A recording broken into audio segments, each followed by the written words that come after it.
What is going on, my friends? Welcome to another great episode of the Arrington Gavin Show. This is the show where we discuss trending news and thought-provoking topics from the fields of politics, sports, pop culture, and all the above.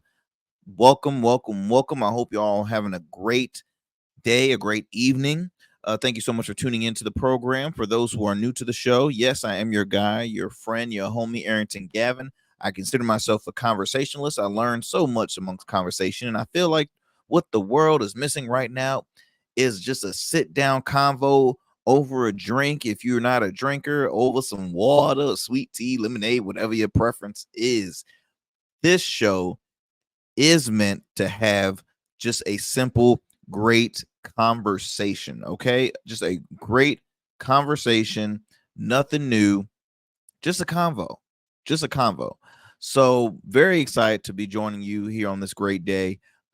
The Arrington Gavin Show comes to you with new episodes Monday through Thursdays on the digital and streaming platforms, okay? Digital and streaming platforms. So like wherever you get your podcasts, new episodes drop on those days. Around you see it scrolling. If you're watching this right now, you can see it scrolling at the screen down below at 7 p.m.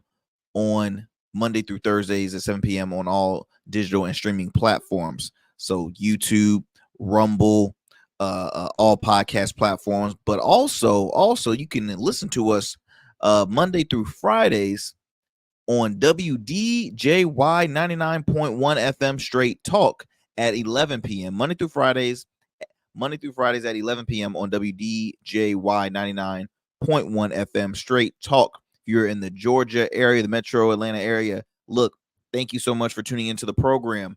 And if you're not in that area, like I mentioned before, you can listen to us on digital and streaming platforms. So I truly appreciate that.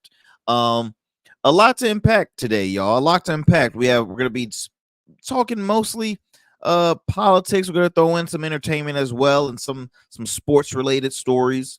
But it's mostly gonna be political today. So sit back, relax, don't whine. I hear, oh man, politics again. Yes, politics. You know your boy likes to talk about politics. It's just, I mean, you have to be informed. You have to be what's the word I'm looking for? Yeah, informed. You have to be up to speed on what's happening in the political sphere, local, state, federal. It's extremely important.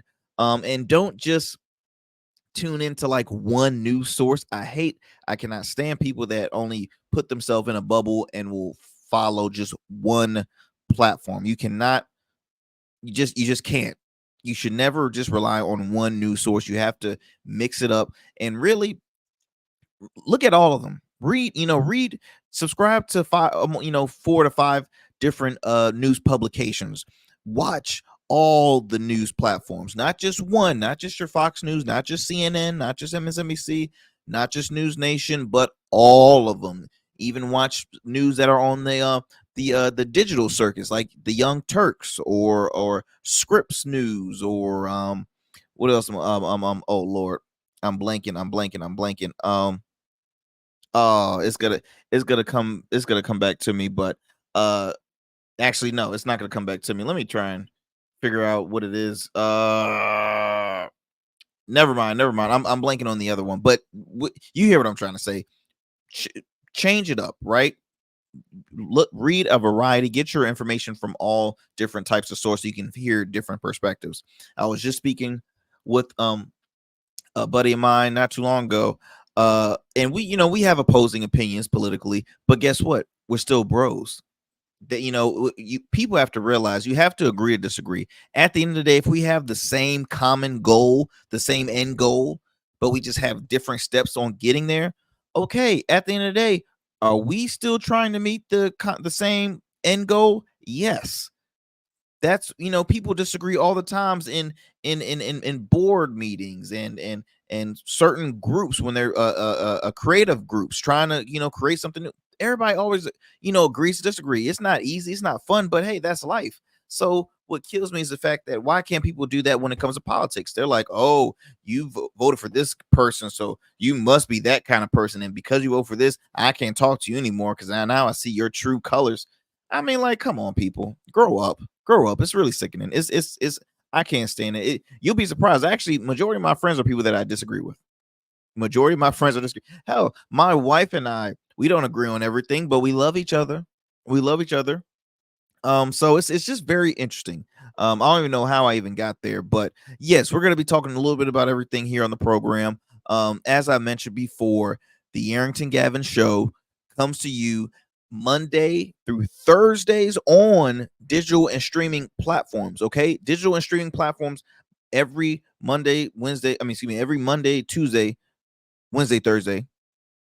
Those episodes drop at 7 p.m. But for those listening, because you can also tune in to this program if you're listening now in the Metro Atlanta area on WDJY 99.1 FM. I truly appreciate it, fam. You can tune into the Arrington Gavin show Monday through Fridays at 11 p.m. That's right, we're late night, baby. We're late night, so you don't know what we could talk about. We can talk about a little bit of everything, but we still have, we have rules, we have bosses, we have to, be careful because I can get a little carried away too, but we want you to have fun and just, again, keep you up to speed. I'm going to be bringing to you politics, pop culture, sports, you name it. We're going to talk about it here on the show. Before we move on, I have to acknowledge some of our proud supporters of the Arrington Gavin show. One I will mention first, Ingenious Gin. Ingenious Gin is a rose gold veteran owned and black owned spirit brand. Ingenious Gin is an amazing spin on the original gin. For you gin connoisseurs and gin explorers out there, I highly recommend Ingenious Gin to be added to your bar shelf, and or your gin collection. If you are a avid gin, if you are, preferably gin drinker, I highly recommend. And even if you're not, take a leap of faith and try this. I'm telling you, I've always been a bourbon and whiskey fan. I dab and deal in the tequila, in the warmer climates, but gin has never been my preference. But until I had a gin, it changed my life. It really did. Shout out to my good friends Reggie and Lawrence. They're co-owners of the amazing Ingenious Gin. And I had an opportunity to speak with them a long time ago on my podcast, and they shared their story, and we enjoyed some great beverages infused with the Ingenious Gin, so you can have it neat on ice in a great cocktail. It is so good. It's delicious. I'm telling you, grab yourself some Ingenious Gin. Go to your local spirit stores or ABC stores right now and grab yourself a bottle of Ingenious Gin. And if you can't find it, then you need to ask the owner, say, look, where's Ingenious Gin? I got to have it. If you prefer to order online, you can do so by going to www.ingeniusgin.com. Again, that's www.ingeniusgin.com. Make sure you are at least 21 or older, 21 or older, and make sure to drink responsibly. The Arrington Gavin show, we thank Ingenious Gin for their continuous support and their partnership, man. I'm telling you, it's amazing. I'm gonna grab me a taste of Ingenious right after I finish this show. But yes, we would like to thank them. And what we're gonna do, well, of course, we have our question of the day. We're gonna be bringing on later on in the show, talking about Deion Sanders. Deion Sanders, a lot of people are questioning his loyalty to Colorado because his two sons are coming close to finishing their college career in Colorado. So they're like, okay, when the sons leaves, is he gonna leave? Because he's basically in it for his kids, and he's like, no, I ain't a baby daddy, I'm a father, which of course made headlines. So I'll read a little more about that. Also, Stephen A. Smith has been asked, what if, what if it doesn't work out with ESPN? What do you hope to do next? And he said, hey, look, a political show wouldn't be bad. I like talking about politics. I'm always going to be sports, but I like talking about politics. So we're going to impact that as well. Also, the controversial radio talk show host, podcaster, extremely controversial, conspiracy theorist individual, Alex Jones. Man, it just keeps getting worse for him. The trustees there will be shutting down Infowars, his very, I guess you can say popular show. I'll talk a little more about that later on in the program as well. Also, Ice Cube confirms that a fourth Friday which was the a part of the franchise movies that he's done Fridays, which really put him on the map. They said a fourth one is in the works, so we're very excited to talk a little more with that as well. Don't go anywhere. We're gonna go to a quick commercial break. When we come back, we'll open up with our first story of the day. So don't go anywhere, my friends. We'll be back here more with the Arrington Gavin Show. Don't change that dial. Become a man of distinction with Rugged Evolution Beard Care. Order our scented beard oils and beard balms to help you maintain and grow the perfect beard. Order today. Try our men's care products like the full body exfoliating cleansing bars, body wash, smooth stash, and more. Log on to our website or download our app to place your orders. Rugged Evolution Beard Care. We're your luxury but affordable men's care line. And remember, rugged is the new smooth.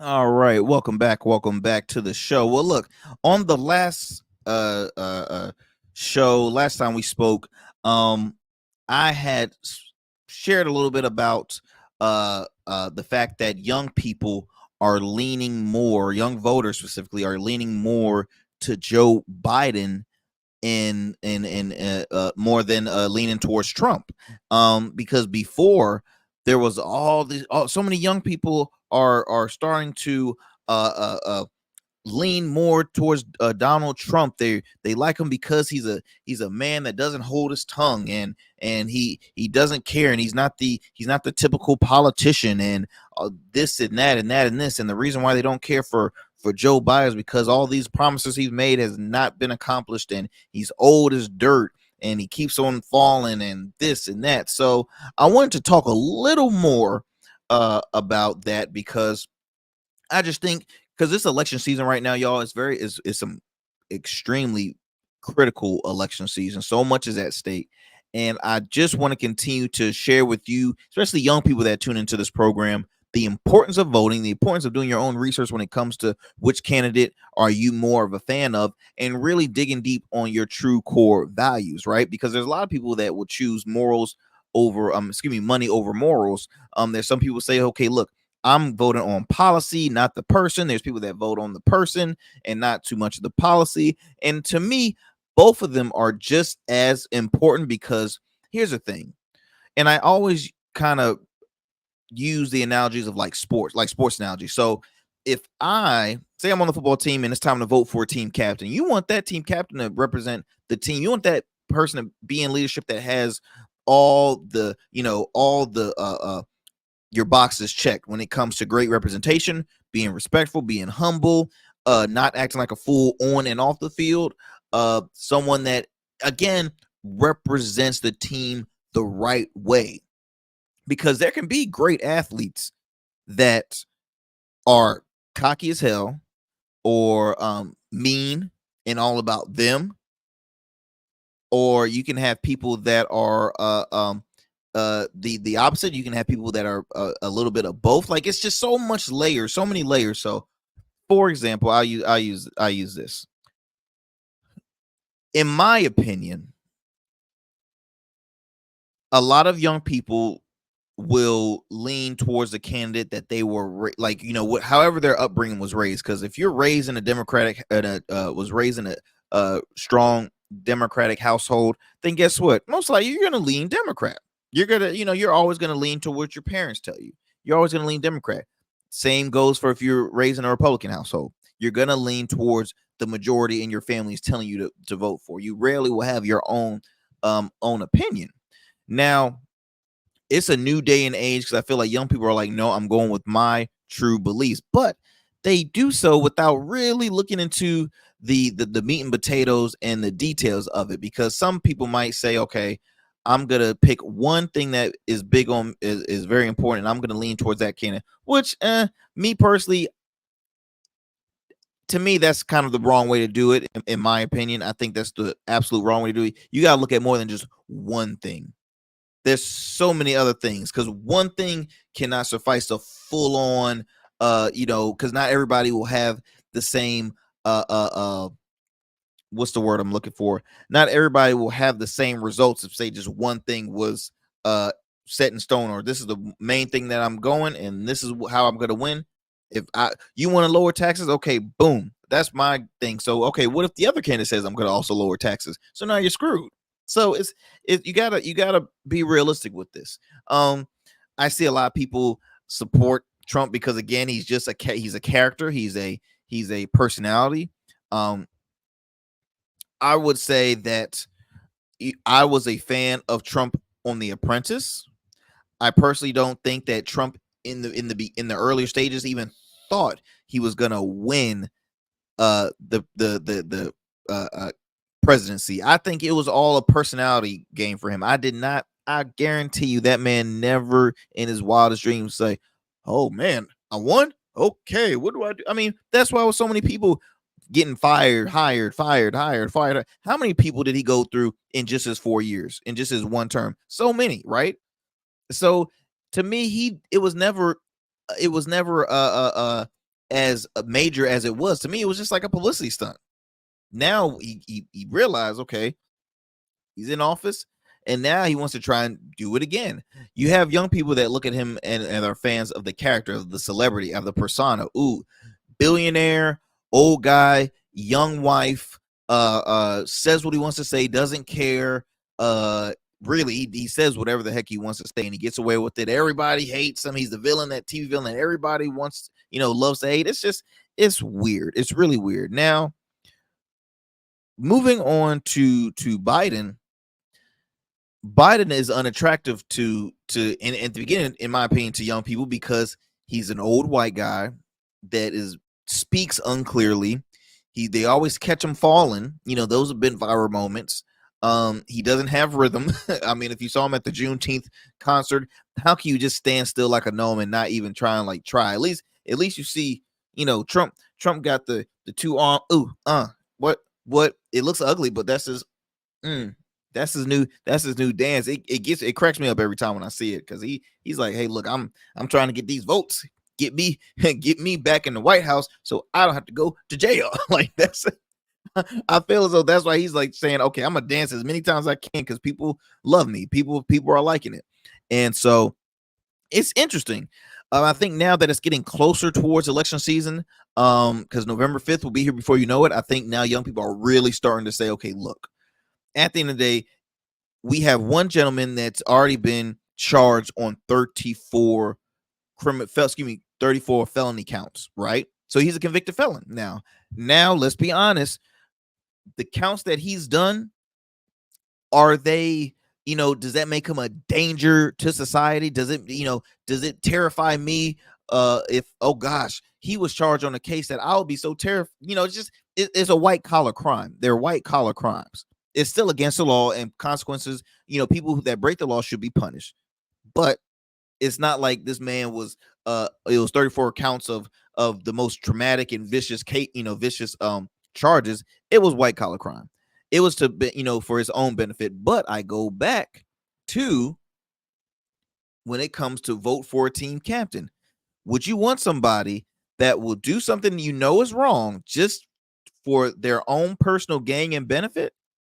No, you really wouldn't. But here's how I will be on the opposing end. Because again, I'm a middleman, so I always like to give both sides on this. A lot of people are saying, okay, Trump is being persecuted because of because they just don't like him. Everything is an agenda base. It's an agenda. The attorney, a lot of people that have brought out these cases against Trump, no one's heard of these people before the Trump trials. Now, all of a sudden, boom, they come out with these trials.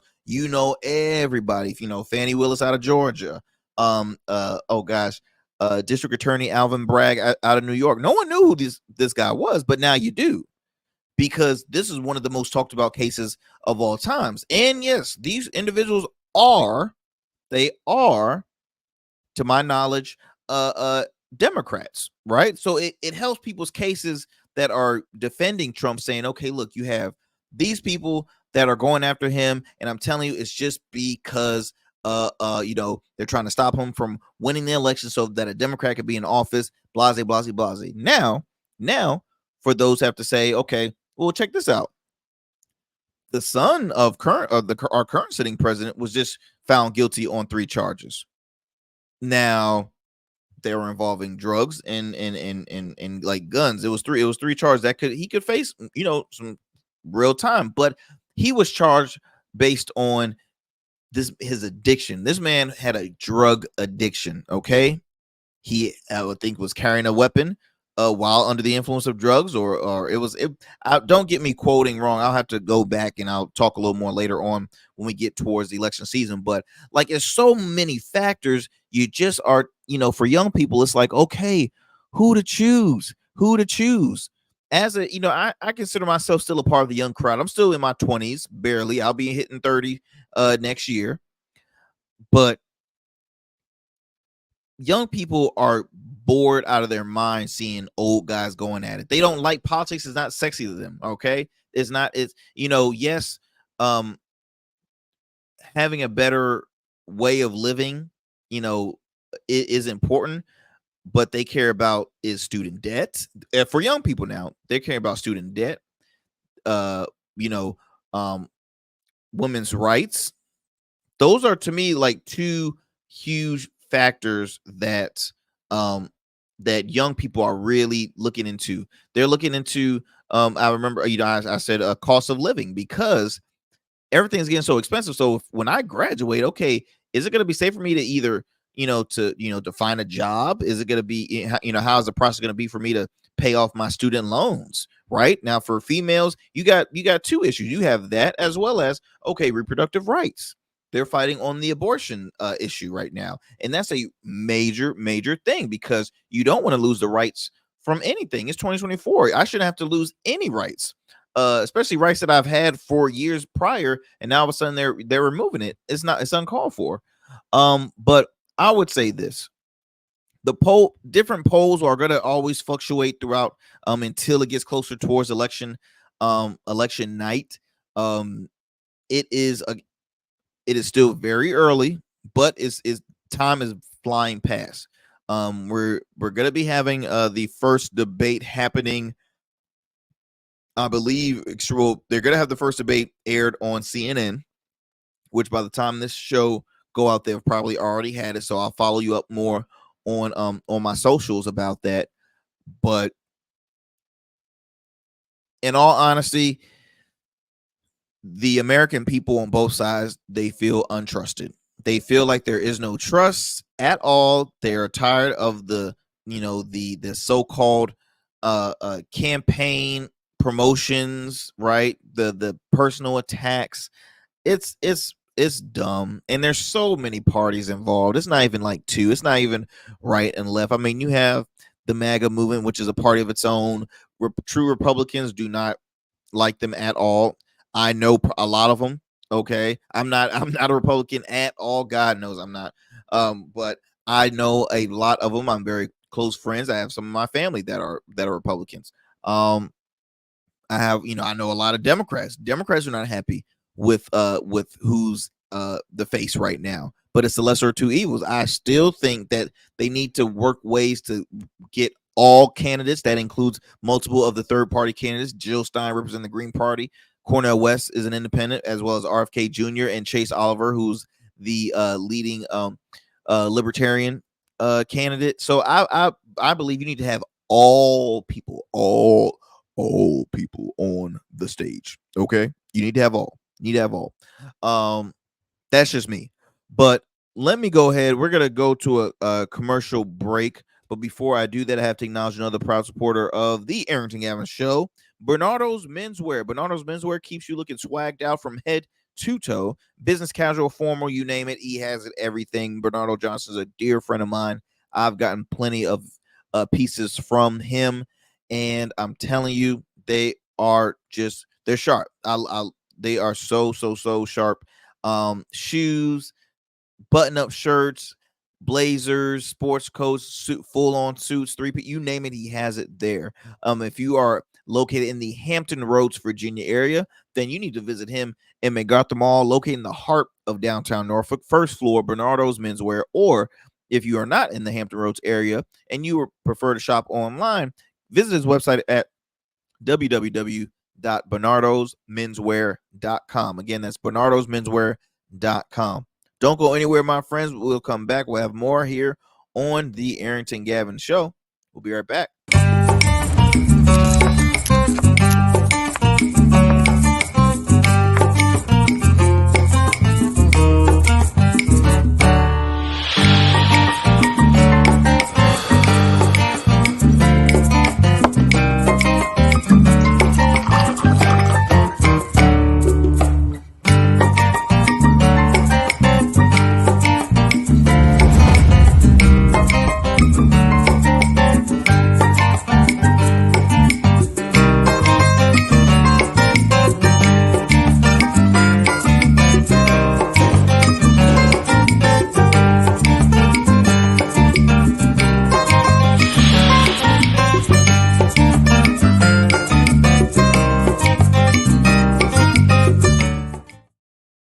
What up, what up, what up, what up, what up? All righty.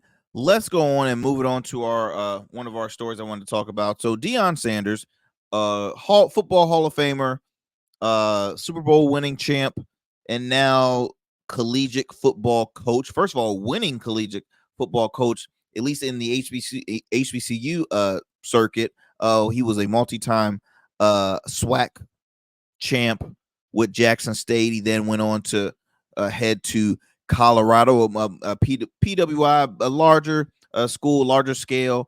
Hasn't really been doing too much as far as publicity and things like that. I mean, not publicity, but as far as success with the program, turning a program around. Deion Sanders, I remember at the time he had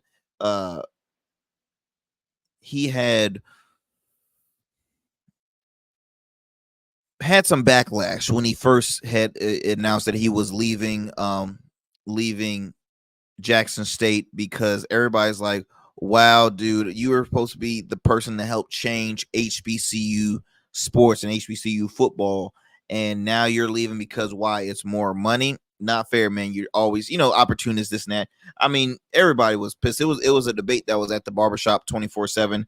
I thought it was a great move for him. I mean, at the end of the day, he accomplished what he said he was going to do. Now, I think he signed like 3 or 4 years. No, 3 years with Jackson State. In the 2 years, he had 2 winning seasons. He turned the program around, added a lot of revenue to the university as well as to the city and the area, and really just the state. So he did what he had to do. One person cannot change the full-on HBCU. And I'm not trying to, sidetrack, and I'll have a conversation furthermore within this program, but I'll just say this. If you're an alumni from an HBCU, if you are if you have any relations towards one, then look, you also should be, dealt with as far as, look, it takes money, revenue to help build a program up. A lot of these big time schools, a lot of these PWIs, they have donors that are not even like members, not even alumni, no family, just because they're fans, and they give a lot of money. So HBCUs, y'all need to give to them so that they can build up their programs. One person cannot do that. So Deion Sanders, after his inaugural season with the Boulders, Colorado, they were 4-8. So didn't end it off on a good scale, but hey, I believe they were like, they only won 1 or 0 games the season before. So at least he did make some changes. His full head coaching record overall currently is 31-14, 0-2 in the bowl games. As I mentioned, he's a 2-time SWAC champ. So 2 is just a magic number. 2-time SWAC champ, 2-time SWAC East champ, as well as a 2-time Super Bowl champ. So I brought up this article because his kids are getting older. When they leave, a lot of people are thinking that Deion will just leave and say, okay, look, I just wanted to get my kids looking good, get them ready for the pros, and I'm out. But Deion says, I'm a father, not a baby daddy, about leaving Colorado with his sons. Says here, Deion Sanders has reaffirmed his commitment to the Colorado Buffaloes, even as his sons Shiloh and Shadur Sanders and two-way star Travis Hunter will likely head into their final college season. The Hall of Famer talked about becoming an empty nester on Big Noon Conversations with Joel Klatt on Monday. Sanders emphasized his role as a leader and a father, distancing himself from the idea of following his sons to the NFL. He said it right here. I'm I'm a leader of men, okay? Not a follower of men. I'm a leader of men. I'm a father, not a baby daddy. I lead my sons. I don't follow my sons. He also highlighted his intentions to remain at Colorado and dominate in his role. Since his arrival in Boulder, there has been speculations about whether Sanders would remain at Colorado for an extended period of a time or use early success as a stepping stone to head elsewhere. Could be true. The reason why they bring this up, because like I mentioned, he garnered such a great career at Jackson State, so other big time schools are like, oh, we got to have him. Because here's the thing: Deion Sanders is not just a a pro football Hall of Fame legend. He's an amazing media personnel. He's a brand. His brand alone is so successful. So just the name recognition, they're like, oh, look, he will bring so much attention to our school. I mean, when he was at Jackson State, you had celebrities that you would never could imagine that will appear on that campus. Everybody attended Jackson State, or at least went to go visit. Same happened in Colorado. He brought his sons from Jackson State to, and not just his sons, I believe his daughter plays for Colorado as well. So he brought his kids to Colorado. All the celebrities came to Colorado, had a great time, money, you name it, all the shows. They were hosting game night. Colorado, that city where he was in, makes so much freaking money. It's like unheard of. But it says here, this kind of career brings turnover, in those who excel at lower tier programs don't stay there long. Sanders' tenure at Jackson State set a precedent for such speculations. While he had a grand vision of for the program and HBCU football, he left after 3 years moving to Colorado. Now, look, Hugh Jackson, I believe, coaches at Grambling. I don't know if he's still there or not, but he coached at Grambling. Eddie George was at Tennessee, I think Tennessee State. There's other. Ed Reed tried to make an attempt to coach at Bethune-Cookman, but a lot of drama happened there. Says here, at the time, the Colorado job represented a step up, but was also considered one of the less attractive vacancies in the Power 5 conference. Now, Sanders, who's 56 years old, has reiterated his commitment to Colorado, suggesting he could stay anywhere from 5 to 10 years or more. However, statements like these often hold little weight due to the rapidly changing landscape of college football. Also, his health has been in decline after multiple surgeries to remove blood clots in recent years. He recently showed off his amputated foot during an appearance on Good Morning America. Colorado experienced the unpredictably of Mel Tucker, who was on a plane to Michigan State an hour after telling CU boosters he would be staying for years to come. Ultimately, Sanders' commitment will be tested if Colorado shows significant improvements in 2024.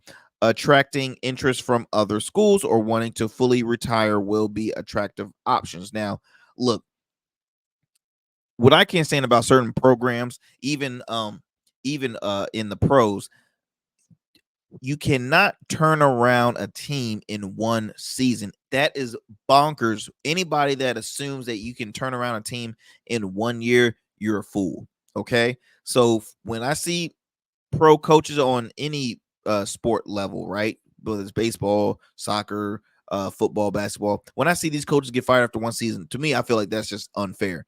It's a win on the coaches because at least for basketball, and depending on if they sign a guaranteed contract, that money's guaranteed, so it's coming to them regardless. But it's unfair because you cannot turn around a program in 1 year.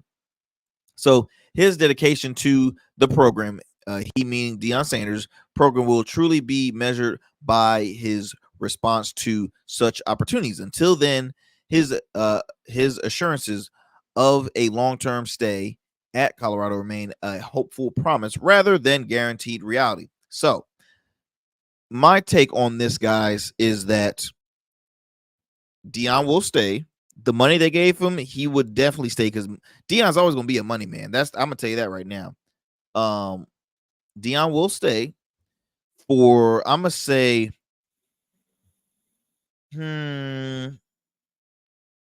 I would say if it will depend on the 2024 season or on the next season. 4-8, not bad. I think the goal will be to at least win 8 games. If he wins 8 games next season, then that's a guarantee that he will already keep his place at Colorado, and his job is safe there. If it's less than 4 games and they only they win a couple, yeah, they're probably gonna fire him. But again, they got to look at the name recognition. People are good. They want to see prime time. They love a lot of high prospects would love to play for prime time. So they have to look on that factor as well. Nick Saban's retired. He's no longer at Alabama. Yes, Alabama has great history. Just because of the the squad they've had, but people want to play for the great coaches, right? They want to play for those top tier people and those personalities. So I think his job is fine. I think he's going to be cool. But I also think that he needs to start winning more games and stop being all in front of the camera.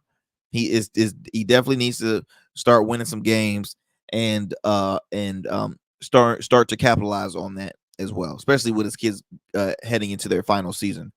Moving on, y'all. Moving on. So still staying in the sports world, but Stephen A. Smith could possibly have his next big move. I mentioned a while back on this program that he had been offered, I believe, was it like 7 to 8 million? No, it was a little more per year, like it was like a $90 million deal over the next 4 or 5 years, which was gonna put him at like maybe set between 17 and 19 a year.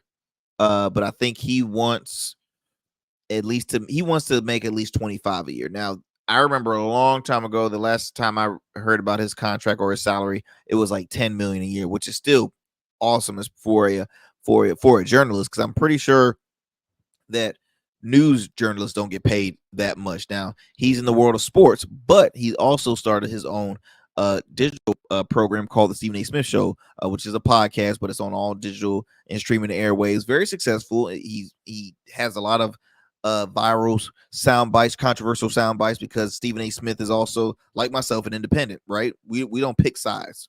We are not friends.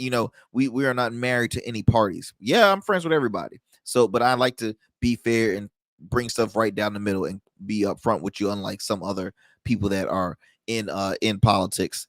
But he gives it to you up front, and I've always been a fan of Stephen A. Smith. I like the fact that he could care less what people think. Yeah, he can say some stuff that'll piss you off, but at the end of the day, he gives his honest opinion, and people have to respect other people's opinions. So the reason why I bring this up is because he was recently on I want to say Rich Eisen's show. Rich Eisen, known journalist, sports journalist, NFL Network. He has his own channel on Roku. Rich Eisen show I'm a fan of. I always tune in when I can. And says here that Stephen A. Smith doesn't hold back on the idea of doing a political show. Let's see here. So it says here, speaking with Rich Eisen on Monday, the First Take star discussed his future amid contract negotiations with ESPN. When Eisen asked where he'd like to take his Stephen A. Smith show, The pundit kept his options open. I'm open to all possibilities. He says, I don't limit myself. I could say one thing, but if a better opportunity presents itself, I'm certainly going to entertain it.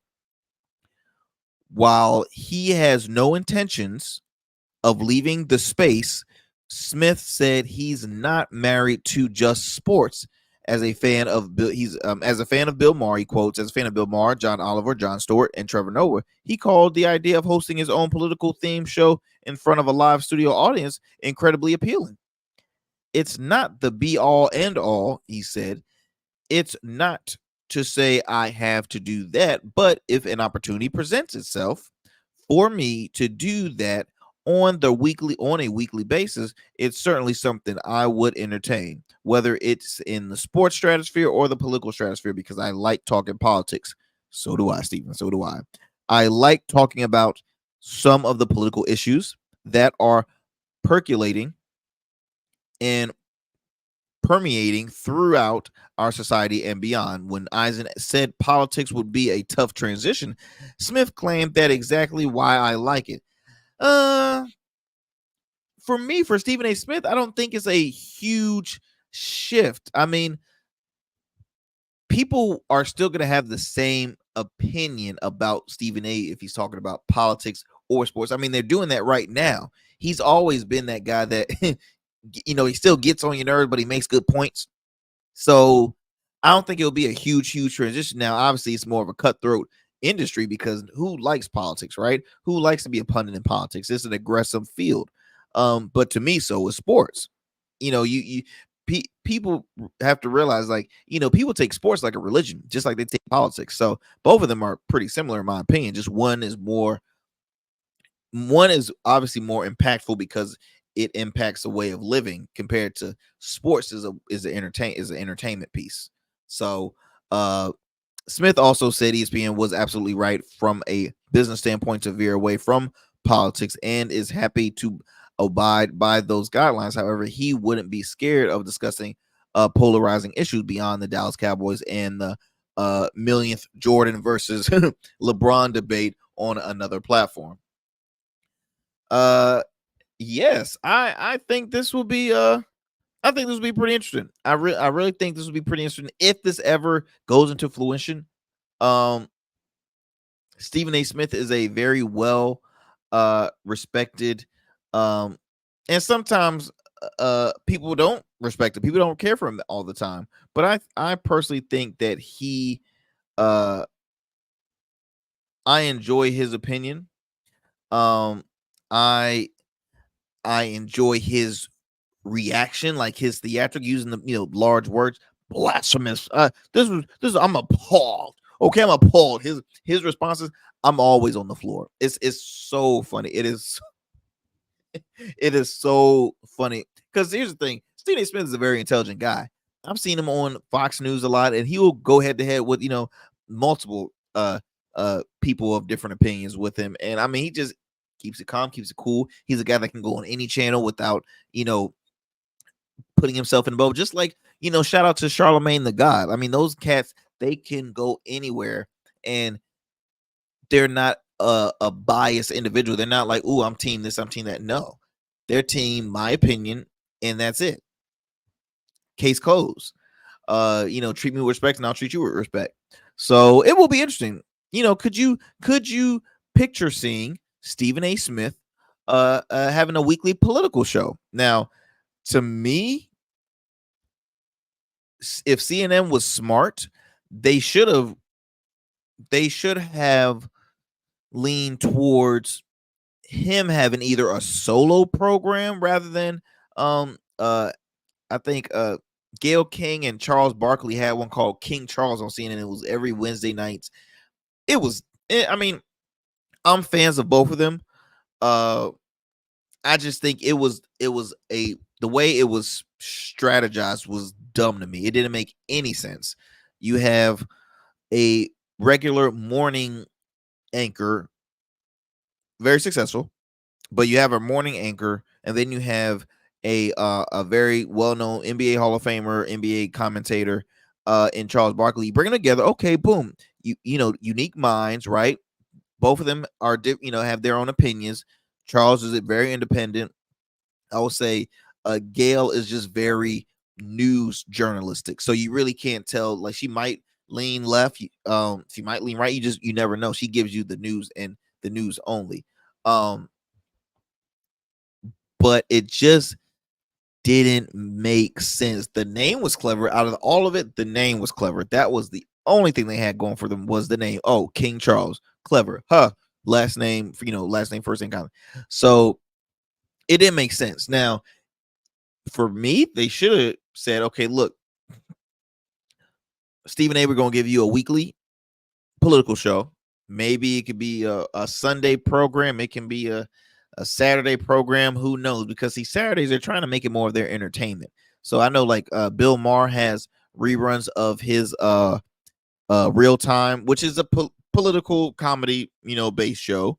But he's not a political journalist. He's a comedian that has a very intelligent guy, is unbiased, and he gives it to you, right? Just like Jon Stewart, just like he said Trevor Noah, John Oliver. He that could have possibly helped out CNN. Obviously, CNN had canceled King Charles. They just been struggling ratings wise. They've been struggling. They're starting to be more, I think, unbiased now because every news platform has an agenda. Fox News, extremely, far right. CNN, very liberal. MSNBC, probably very strong, more liberal than CNN. Very, very far left than CNN. News Nation is promoting as unbiased.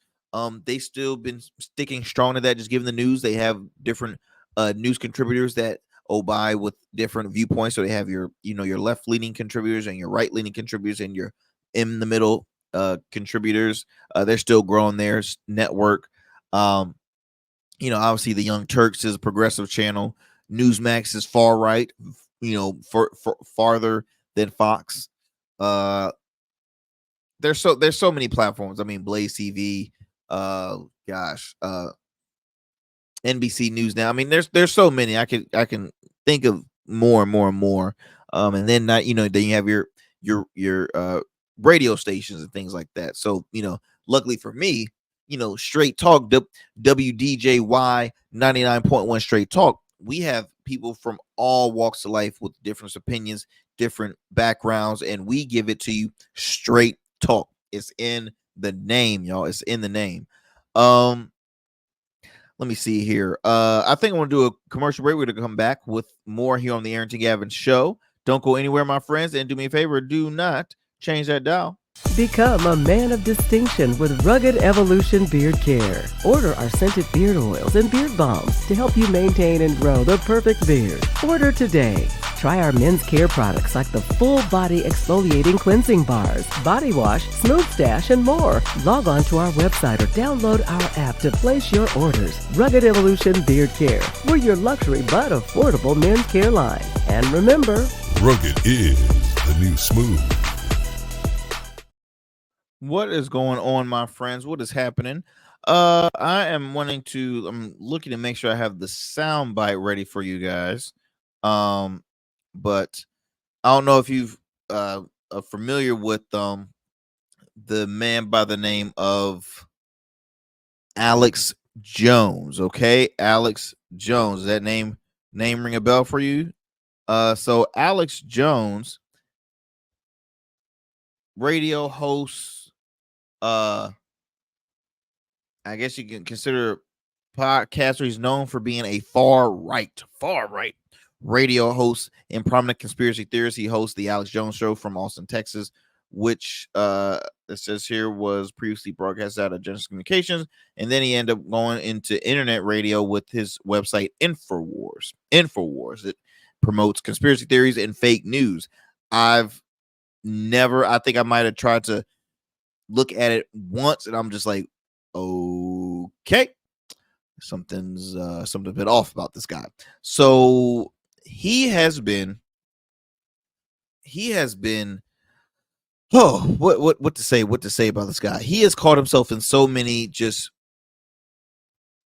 crazy things, man. He was seen at the January 6th riot. He was, I mean, with the megaphone, loud and proud about it. Recently, or not recently, but he was very vocal about speaking against the Sandy Hook shooting, which was again disgusting. It was the most disgusting thing I've seen in my life. Like it was messed up. So let me find the soundbite for you for those who are watching. Pull up this video clip. This is from not CNN, MSNBC. Give me 1 second.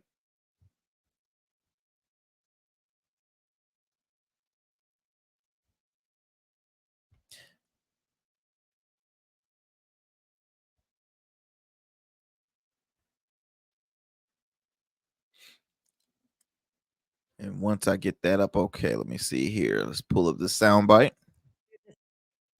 Involving Infowars founder Alex Jones as he tries to pay more than $1 billion in damages that he owes for repeatedly saying the Sandy Hook shooting was a hoax.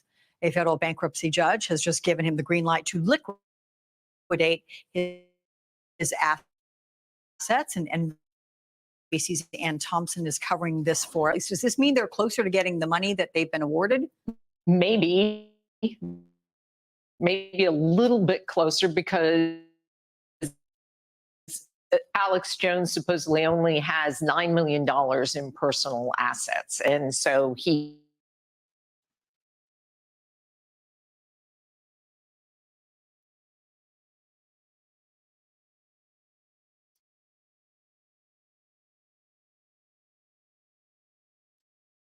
Oh, did we?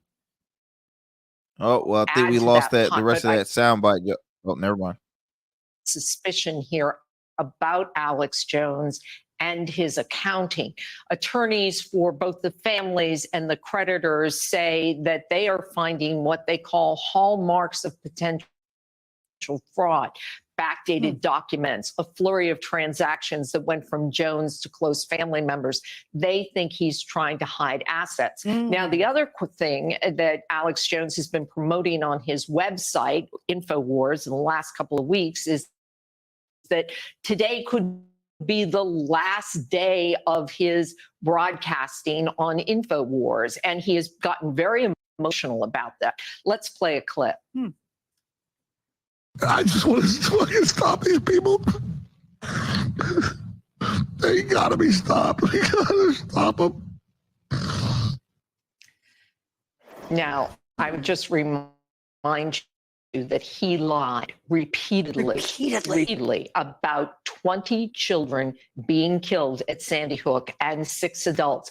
And those 20 children were between the ages of 6 and 7 years old. His tears don't even come close to what those families have been through since December 14th, 2012. And I think this is about liquidating a ranch he has in Texas.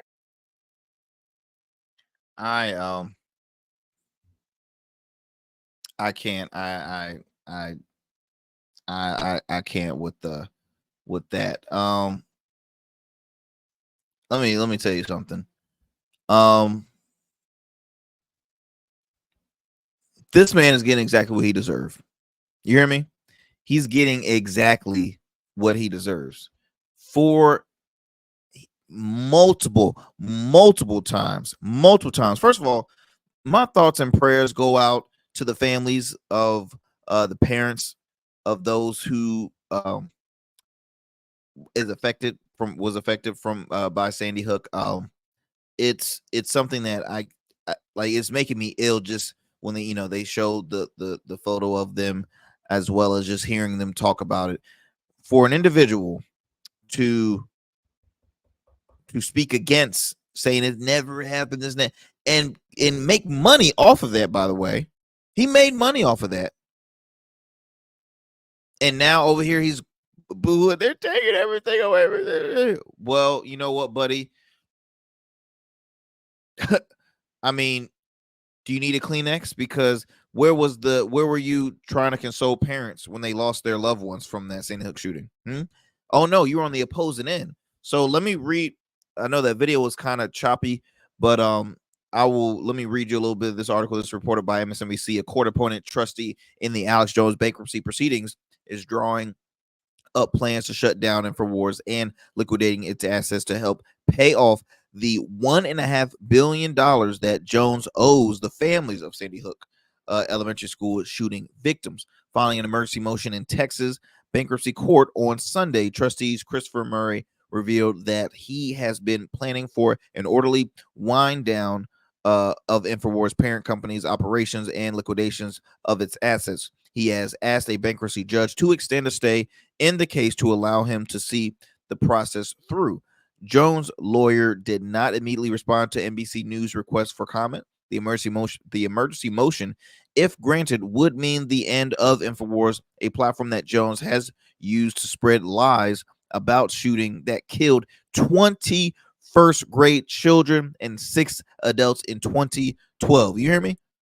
Early this month, a bankruptcy judge allowed Jones to liquidate his personal assets to pay the judgments he owes to the families, but dismissed a bankruptcy case for his media company, Free Speech Systems, which runs InfoWars. The ruling meant that Jones could continue to broadcast on InfoWars for the time being.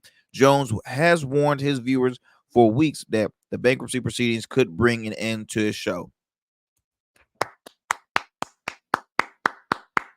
I'm happy because you know why, Alex?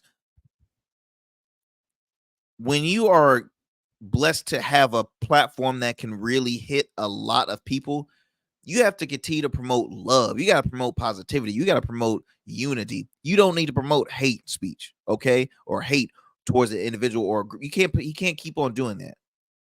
And this is, to me, I'm excited because I'm a person where I hope to, I hope I'm entertaining to you guys. I know you're like saying, Aaron, I'm tired of hearing you talk. You talk too damn much. I'm sorry. I'm a long-winded person. I like to talk. But seriously, y'all, I hope that I'm doing my part better on just giving you great content, I'm giving you my honest opinion. I'm having a conversation with you. I'm having a conversation with you, the listeners, the viewers out there, and I hope that I'm doing my part on just keep you up to speed with current stuff, sharing stories that you can share within your at the dinner table, or conversation with the fellas, or conversation with the ladies. I'm just trying to continue to help change the narrative. This gentleman right here, it's a narrative that should never even had been given a platform. You hear me? And he's been getting a platform from so many people. But seeing him cry, yes, I'm happy. But I will say this too. That man has some personal demons. He needs to take care of. That man is not all the way there well, in my opinion. He's not well at all.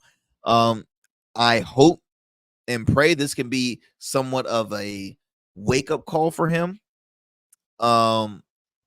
Yes, that's all I do. I'm not going to give him any more time. I'm almost running out of time here on the show. So let me go ahead real quickly and bring up this last story about a potential, not potential, but the fourth Friday. The fourth Friday is in the works.